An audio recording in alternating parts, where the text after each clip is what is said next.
दोस्तों बहुत सारे स्टूडेंट जो हैं वो ये पूछ रहे हैं कि उनका जो कॉम्बिनेशन है वो केवल 2 साल के आधार पर है। यानी कि उनका जो सब्जेक्ट है कॉम्बिनेशन के लिए वो उन्होंने स्नातक के पहले साल और दूसरे साल में तो पढ़ा है, लेकिन तीसरे साल उनका जो कॉम्बिनेशन है वो नहीं बन रहा है। तो क्या वो एलटी ग्रेड में एलिजिबल हैं? क्या वो यूपी टीजीटी में एलिजिबल होंगे? तो देखो यहाँ पर जो नोटिफिकेशन जारी की गई है, पूरा नोटिफिकेशन ये मैंने कल डिस्कस किया हुआ था। 2-3 विषय जैसे संगीत के बारे में, कॉमर्स के बारे में और 1-2 विषय और छूट गए थे, उसके बारे में मैंने बात नहीं की थी क्योंकि मुझे लगा था कि इसमें एस्पिरेंट बहुत कम होंगे। लेकिन फिर भी इंक्वायरीज आई हैं कि आप इसका भी बता दें, तो उसको भी आज हम यहाँ पर कवर कर लेंगे। लेकिन पहले ये कि मान लेते हैं कि आपने स्नातक में पहले और दूसरे साल में जो विषय पढ़े हैं उसके आधार पर तो आपका कॉम्बिनेशन बन रहा है, सब्जेक्ट कॉम्बिनेशन आपका बन रहा है पहले और दूसरे साल के आधार पर। लेकिन तीसरे साल वो कॉम्बिनेशन नहीं है या कोई विषय आपने छोड़ दिया है। फॉर एग्जांपल जैसे मान लेते हैं कि कोई एस्पिरेंट है, वो एसएसटी के बारे में बात करेंगे प्लस अंग्रेजी को भी लेके समझेंगे, लेकिन पहले एसएसटी देख लेते हैं। तो मान लेते हैं कोई एस्पिरेंट है जो कि सोशल साइंस से जो है एलटी ग्रेड या फिर टीजीटी देना चाहता है, और नियंत्रण आपको पता है ना कि ये 4 विषय, एक इतिहास, भूगोल, पॉलिटी राजनीति शास्त्र और इकोनॉमिक्स, इनमें से कोई 2 विषय आपके होने चाहिए स्नातक में। तो अगर मान लेते हैं कि आपने इतिहास और भूगोल, मान लेते हैं इतिहास और भूगोल में ये जो इतिहास है ये तीसरे साल आपने छोड़ दिया है। मान लेते हैं कि आपका जो कॉम्बिनेशन है स्नातक का वो इस प्रकार से है कि स्नातक के पहले साल में आपका इतिहास है, भूगोल है, ठीक है, और इसके बाद मान लेते हैं आप हिंदी लेकर पढ़े हुए हैं, ठीक है। फाइनल ईयर में यानी कि तीसरे साल आपका जो कॉम्बिनेशन है उसमें केवल आपकी हिस्ट्री है, आपने ज्योग्राफी छोड़ दी, और हिंदी है।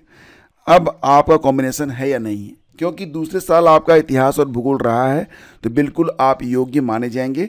इसके बारे में किसी को अगर कोई संशय हो तो मैं आपको बता दूं कि इसके बारे में एक आरटीआई डाली गई थी आयोग में, और आरटीआई ने इसका बाकायदा आंसर दिया है। मैं केवल अपने मन से नहीं बता रहा हूं आपको। और क्या आंसर आया था, क्या आरटीआई डाली गई थी, इस पर एक डेडिकेटेड वीडियो भी मैंने अपलोड किया है। ये काफ़ी पहले वीडियो आया था। अगर आप देखना चाहते हैं तो डिस्क्रिप्शन में लिंक है, आप उस पर क्लिक करके देख सकते हैं कि 2 साल के आधार पर भी आपका जो कॉम्बिनेशन होगा वो मान्य रहेगा। और यहाँ जो नई नियमावली है ये आपके सामने है, और इसमें जो ना कहीं नहीं लिखा गया है, जैसे कि केबीएस एनबीएस में लिखा रहता है ना कि 3 साल होना चाहिए, वैसा यहाँ पर कुछ नहीं लिखा गया है। यहाँ पर बस यही लिखा गया है कि विषय होना चाहिए, कहीं नहीं लिखा है कि 3 साल होना चाहिए या 2 साल होना चाहिए, ठीक है। तो मतलब ये कि स्नातक के दौरान अगर आपने ये विषय पढ़ा है, 2 साल पढ़ा है, 3 साल पढ़ा है, तो भी आप एलिजिबल हैं, इसमें कोई संशय आपको नहीं होना चाहिए। बहुत सारे एस्पिरेंट जो हैं वो इस बात को लेकर लगातार संशय में रहते हैं। अगर आपको मतलब प्रूफ चाहिए तो आप वो वीडियो देख लेना, मैं डिस्क्रिप्शन में और पहले कमेंट में वीडियो का लिंक दे दूंगा, आप बिल्कुल जाके देख सकते हैं। या फिर आप TGT eligibility bye study with ज्ञान प्रकाश लिख के सर्च कर लेना, ये भी आपको वीडियो आपको देखने को गूगल पर भी मिल जाएगा, ठीक है। तो ये बात तो क्लियर हो गई ना कि जो है आपका जो सब्जेक्ट कॉम्बिनेशन है वो 2 साल पर भी अगर बन रहा है तो भी आप एलिजिबल हैं। रही बात ये कि मान लेते हैं कि कोई अभ्यर्थी है वो अंग्रेजी से जो है टीजीटी देना चाहता है, एलटी ग्रेड देना चाहता है, एलटी ग्रेड वो टीजीटी से देना एलटी ग्रेड वो अंग्रेजी से देना चाहता है। तो एलिजिबिलिटी क्या है? भारत में विधि द्वारा स्थापित किसी विश्वविद्यालय, मानित विश्वविद्यालय संस्था से अंग्रेजी साहित्य के साथ स्नातक की उपाधि प्लस बीएड होना चाहिए, ठीक है। तो यहाँ पर देख लो कहीं नहीं लिखा है कि भारत में विधि द्वारा स्थापित किसी विश्वविद्यालय, मानित विश्वविद्यालय संस्था से अंग्रेजी साहित्य के साथ स्नातक, बस यही लिखा गया है। 2 साल भी अगर आपने पढ़ा हुआ है तो भी आप एलिजिबल हैं, ठीक है। ये जो नियमावली है एलटी ग्रेड के लिए है, अभी टीजीटी और पीजीटी की नई भर्ती की नियमावली नहीं है, लेकिन नियमावली में लगभग जो शैक्षिक योग्यताएं हैं वो समान ही रहने वाली हैं। और इसके लिए अब शिक्षा सेवा आयोग ने शासन को पत्र भी लिखा हुआ है, ठीक है।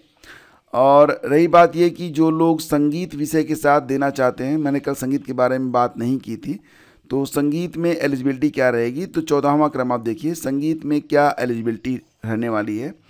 तो यहाँ पर सीधी सीधी बात ये है कि बीएड तो आपसे मांगा जाएगा, बीएड आपका कंपलसरी है, ये रहेगा, ठीक है। प्लस क्या है कि यहाँ पर कहा गया कि संगीत के साथ स्नातक हो प्लस बीएड हो, ये पहली एलिजिबिलिटी है कि संगीत विषय के साथ आपने स्नातक किया हुआ हो प्लस आप बीएड हैं तो यू आर एलिजिबल। बट अगर मान लेते हैं कि आपने स्नातक उपाधि प्राप्त की है, साथ ही भातखंडे संगीत महाविद्यालय से संगीत विशारद अथवा प्रयाग संगीत समिति इलाहाबाद से संगीत प्रभाकर की उपाधि है आपके पास, तो भी आप एलिजिबल हैं, लेकिन इसका कोई वेटेज गुणवत्ता अंक आपको नहीं मिलने वाला है। ठीक है, तो ये एलिजिबिलिटी है संगीत के लिए। और अगर आपको अभी भी दिक्कत है तो वीडियो को पॉज करिए, आराम से स्क्रीन पर पूरी एलिजिबिलिटी दिख रही है, इसका स्क्रीनशॉट लेके या फिर डायरेक्टली आप इसे पढ़ सकते हैं। ठीक है, रही बात ये कि गृह विज्ञान के लिए क्या एलिजिबिलिटी है, तो बीएड इज कंपलसरी, बीएड तो मांगा ही गया है। हाँ, गृह विज्ञान में स्नातक होना चाहिए और बीएड होना चाहिए। ठीक है, बाकी अगर किसी को कोई कन्फ्यूजन है किसी विषय में, आप कमेंट कीजिएगा। बहुत सारे लोग ना बात को ध्यान से सुनते नहीं हैं और जो चीज़ें मैं 1.5 घंटे में बताता हूँ आपको, वही चीज़ दोबारा से पूछने लगते हैं। ठीक है, वीडियो को भगा भगा के देखते हैं स्किप कर करके, और जो उनके काम की चीज़ होती है वो उनको मिलती नहीं है, फिर कमेंट करते हैं ना, तो मन में बड़ा वो आता है, जैसे लगता है ना कि यही चीज़ तो बता रहा हूँ मैं चिल्ला चिल्ला के और सुन नहीं रहे हो, फिर वही बात पूछ रहे हो। तो थोड़ा सा आप लोग ना ध्यान से सुन लिया करो कि क्या बातें मैं बता रहा हूँ आपको। ठीक है, जल्दबाजी जीवन भर करते रहो, कोई दिक्कत नहीं, लेकिन कम से कम यहाँ पर तो जल्दबाजी मत करो, क्योंकि ये तो आपका फ्यूचर है ना। ठीक है, और ऐसा भी नहीं है कि यहाँ पर मैं आपको कोई मतलब अनावश्यक ज्ञान प्रदान कर रहा हूँ। ठीक है, तो जो लोग जिनको ज़रूरत है वही लोग तो आते हैं यहाँ पर। ऊपर से आप वीडियो को, जो 10 मिनट का वीडियो होता है, 10 मिनट में से 4 मिनट बचा के क्या कर लोगे आप? उससे ज़्यादा तो आप स्क्रॉलिंग करते हो, उससे ज़्यादा तो आप पता नहीं क्या क्या करते हो। अगर इतना ही समय लोग अपना यूज करने लग जाएं 1-1 मिनट का, तो फिर तो भाई साहब मुझे लगता है कि सभी लोग आईपीएस ही हो जाएं। लेकिन नहीं, यहाँ पर भगाना ज़रूरी है, बाकी तो आराम से। ठीक है, एनीवे आगे बढ़ते हैं। और एक बात और भी कि यहाँ पर देखेंगे आप तो एक और न्यूज़ है, थोड़ी शॉकिंग रहेगी, हालांकि इस पर बात हम लोग ऑलरेडी कर चुके हैं कि अब जो जीआईसी प्रवक्ता की भर्ती होने वाली है उसमें बीएड जो है ना ये अनिवार्य कर दिया गया है।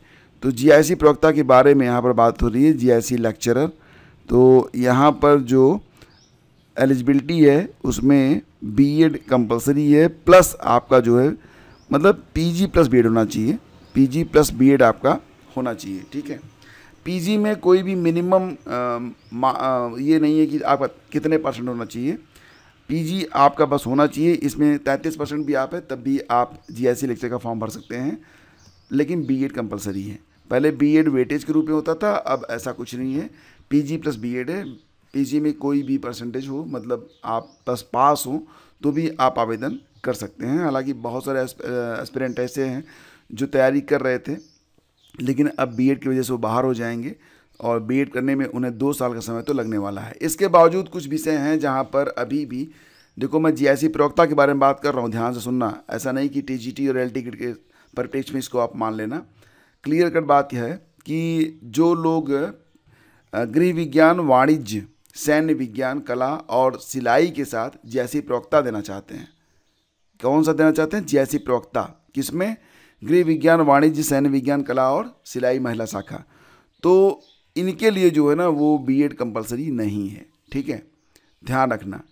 तो अब इनमें से गृह विज्ञान, वाणिज्य, सैन्य विज्ञान, मैं बार बार बता रहा हूँ क्योंकि अभी लोग पूछेंगे। ठीक है, प्रवक्ता भर्ती के लिए पहले केवल स्नातकोत्तर की उपाधि अनिवार्य होती थी, तो ये बात आप लोग ध्यान रखिएगा। ये जो विषय हैं गृह विज्ञान, वाणिज्य, सैन्य विज्ञान, कला और सिलाई, तो इनमें जो अगर आपने बीएड किया हुआ है तो आपको जो है वेटेज मिल जाएगा। ठीक है, बाकी जो डिटेल्स है मैंने पहले बता भी दिया था, आपको पुनः बताना चाहूँगा कि मतलब किस सब्जेक्ट के सापेक्ष क्या एलिजिबिलिटी आपकी होनी चाहिए। तो राजकीय या मान्यता प्राप्त प्रशिक्षण संस्थानों से एलटी डिप्लोमा या भारत निर्मित की ओर से स्थापित किसी विश्वविद्यालय में जो बीएड होता था, पहले वो अधिमानी अर्हता होती थी, इसका वेटेज मिलता था, अब वेटेज नहीं है, दिस इज़ कंपलसरी। तो अब समाजशास्त्र प्रवक्ता, भूगोल का प्रवक्ता, प्रवक्ता अर्थशास्त्र, प्रवक्ता नागरिक शास्त्र, प्रवक्ता भौतिकी, प्रवक्ता केमिस्ट्री, प्रवक्ता गणित, प्रवक्ता अंग्रेजी, मनोविज्ञान, इतिहास, उर्दू, जीव विज्ञान, संस्कृत और प्रवक्ता कृषि विज्ञान पुरुष शाखा में भर्ती के लिए विषय में स्नातकोत्तर की उपाधि और बीएड उपाधि को अनिवार्य अर्हता में शामिल किया गया है।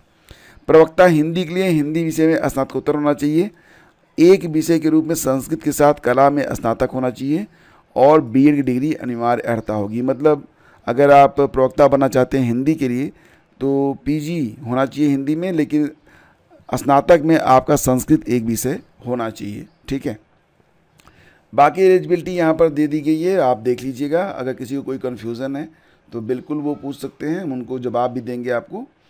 और कुछ चीज़ें बदली भी हैं, भूगर्भ शास्त्र और अभियंत्रण प्रवक्ता भर्ती से बाहर कर दी गई हैं। ये जो 2 भर्तियाँ होती थी पहले, ये बाहर हो चुकी हैं। और कितने पदों पर भर्ती आने वाली है, देखो अगले महीने तक प्रवक्ता भर्ती की जो नोटिफिकेशन है जारी हो जाएगा। और नोटिफिकेशन में कितने पद होंगे, सबसे पहले तो ये कि नोटिफिकेशन कब तक आ जाएगा आपका, अप्रैल चल रहा है ना, तो नोटिफिकेशन आपका मई में देखने को आपको मिल जाएगा। और रही बात ये पदों की संख्या कितनी होने वाली है, तो आपको बता दें कि कुल 1647 पदों का जो अध्याचन है वो प्राप्त हुआ है। ठीक है, इनमें पुरुष वर्ग के लिए जो कुल संख्या है तो 817 पद पुरुष के लिए हैं, और महिलाओं के लिए जो पदों की संख्या रहेगी वो कितनी रहेगी, 830 रहेगी। तो महिलाओं के लिए जो पद हैं वो पुरुषों से थोड़े ज़्यादा यहाँ पर आपको देखने को मिलने वाले हैं। ठीक है, तो अब आपके मन में आ रहा होगा कि एलटी का विज्ञापन कब तक आ जाएगा। तो एलटी का विज्ञापन अभी देखो, सबसे पहले तो जीआईसी वाला आएगा, उसके बाद एलटी वाला आएगा। तो एलटी वाला जून तक आ पाएगा, क्योंकि अभी एलटी में एक पेज फंसा हुआ है, जानते हैं क्या, वो ये है कि जो परीक्षा होगी वो प्री और मेन के आधार पर होगी या पहले की तरह करवाई जाएगी। शासन ने अभी तक कुछ स्पष्ट नहीं किया है, पहले तो ये क्लियर हो जाए कि प्री और मेन। रही बात ये एलटी ग्रेड की जो लोग तैयारी करना चाहते हैं, जीआईसी की जो लोग तैयारी करना चाहते हैं, तो एलटी और जीआईसी में जो जीएस होगा, दोनों में कम से कम, जीआईसी में तो ज़्यादा रहता है, 40 नंबर रहता है, लेकिन कम से कम 30 प्रश्न तो आपके रहेंगे जीएस के। और इसके लिए आप लोगों ने करंट अफेयर अभी से पढ़ना स्टार्ट करो, क्योंकि यही जो करंट वर्तमान में चल रहा है ये समीचीन होगा। अब करंट की आपकी नियमित क्लास चलेगी, छोटी छोटी क्लासेस में बनाऊंगा, उसमें आपको रिवीजन भी मिलेगा और प्रेसिडेंट डे का जो करंट है, क्योंकि यही करंट आपके लिए बहुत इंपॉर्टेंट रहेगा। भले ही आप यूपी पीसीएस दे रहे हो, आरओ दे रहे हो, या फिर आप एलटी दे रहे हो, जीआईसी दे रहे हो, जो करंट चल रहा है वर्तमान में ना, यही होता है ना लास्ट 6 मंथ। ठीक है, तो आरओ की परीक्षा कब हो रही है, 27 जुलाई को हो रही है। पीसीएस की भले ही अक्टूबर में हो रही है, लेकिन प्रेजेंट वाला जो करंट है इंपॉर्टेंट है।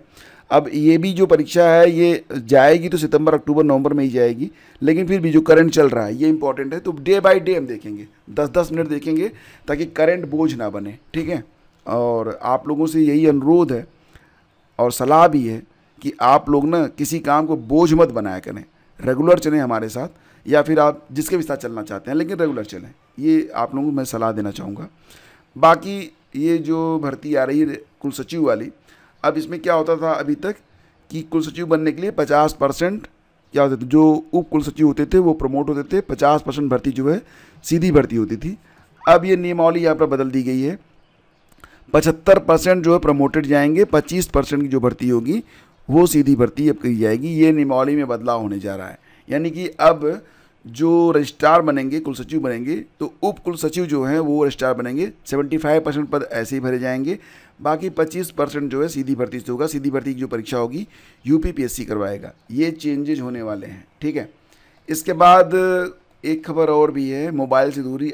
देखो फ्रेंड्स, डाइवर्जन, डिस्ट्रैक्शन, अगर इसे आप लाइफ से दूर नहीं कर पाए, यकीन मानिए बहुत बड़ा नुकसान होने वाला है आपका। ठीक है, पढ़ना तो पड़ेगा आपको। ठीक है, और कम से कम ना डेली का आप टारगेट बना के पढ़ो। समय का टारगेट नहीं कि 8 से 10 घंटा पढ़ना है, ये बोझिल हो जाता है। सुबह का जो समय है उसका सही यूटिलाइजेशन होना चाहिए। कम से कम जब तक आपका मन शांत है, आप घर पे हैं, तब तक आप पढ़ लो, सारी डिस्ट्रैक्शन दूर करके। स्क्रॉलिंग बंद कर दो भाई, दूसरों को पैसा कहाँ कमा रहे हो, खुद तो गरीब हो रहे हो ना। आप रील देख रहे हो ना, जो रील से आप बर्बादी की ओर जा रहे हो, और जिसकी रील आप देख के लाइक और शेयर कर रहे हो ना, उसकी उसका कैरियर बना रहे हो। मतलब आपने अपना मोबाइल फ़ोन ख़रीदा, आपने अपना रिचार्ज करवाया, आपने अपना समय दिया, और आप पैसा किसके लिए कमा रहे हो, दूसरे को दे रहे हो। सोचो आप कितने समझदार आदमी हो। और बदले में क्या मिल रहा है, बदले में आपके मन में समाज तो बहुत विकृत होता जा रहा है। मैं देख रहा हूँ कि लोग जितना अधिक पढ़ रहे हैं उतना ही अधिक जाहिलों की तरह बात कर रहे हैं। अनावश्यक मुद्दों पर जो वीडियोज अपलोड किए जा रहे हैं, बेसिर पैर की बातें की जा रही हैं, कहीं पर भी ह्यूमैनिटी की बात नहीं हो रही है, कहीं पर भी मानवता की बात नहीं हो रही है। लोगों के मन में बस एक बात आ रही है कि बदला लो, ऐसे कर दो, वैसे कर दो, हम बड़े हैं, तुम बड़े, क्या है ये। और अगर यही सब कचरा दिमाग में आप भर लोगे ना, तो ये लोग बस अपने लेवल पे आपको लेके आने वाले हैं। तो थोड़ा सा ऊपर उठो, छोड़ो ये सब चीज़ें ना, बंद करो, ठीक है। पढ़ाई करो और यहीं से आप आगे जाने वाले हो। बाकी अगर किसी को कोई कन्फ्यूज़न है तो बिल्कुल आप पूछ सकते हैं। और वो 2 साल एलिजिबिलिटी वाला जो वीडियो है ना, उसका लिंक डिस्क्रिप्शन में है, पहले कमेंट में भी है, और लास्ट स्क्रीन पर भी आपको दिखेगा, तो आप देख लेना एक बार, कोई दिक्कत अगर आपको समझ में आ रही है, ठीक है। तो हैव ए ग्रेट डे। जय हिंद, जय Bharat. Please do like and share. उम्मीद है मैक्सिमम लोग करेंगे।